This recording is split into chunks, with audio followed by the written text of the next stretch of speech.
ഇത് കേട്ടോണ്ടിരിക്കുന്നവർക്കൊക്കെ ഒരു സംശയം തോന്നും. 37 വർഷമായി ഞാൻ തയ്യൽക്കാരിയാണ്. തയ്യൽ മാത്രം കൊണ്ട് ഇങ്ങനെ തായ്ലൻഡിൽ പോകാനും എവറസ്റ്റ് പോകാനും ഒക്കെ പറ്റുമോ എന്ന് ചില ആളുകളെങ്കിലും സംശയിക്കുന്നുണ്ടാവും. നമ്മൾ ഒരു ദിവസം 2 ദിവസം കൊണ്ടൊന്നല്ലല്ലോ ഇത് പോകുന്നേ.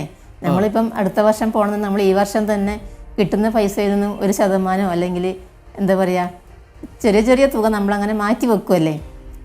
ആ മാറ്റി വെച്ച തുക എടുത്തിട്ടാണ് നമ്മൾ പോകുന്നത്. പോകാനായിട്ട് നമ്മൾ മാറ്റി വെക്കുമല്ലേ.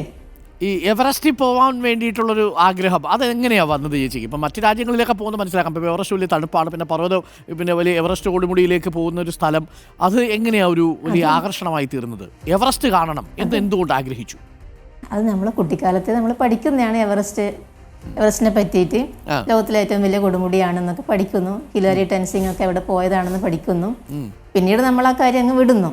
പക്ഷേ എങ്കിലും കൂടി എവറസ്റ്റ് നേരിട്ട് കാണണം എന്നുള്ളൊരാഗ്രഹം എനിക്കുണ്ടായിരുന്നു.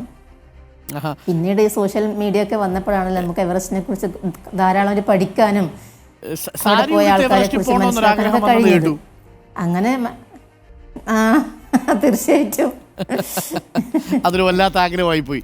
ഇവിടുന്ന് പോകുമ്പോഴേ ഉള്ളൊരു ആഗ്രഹമായിരുന്നത്.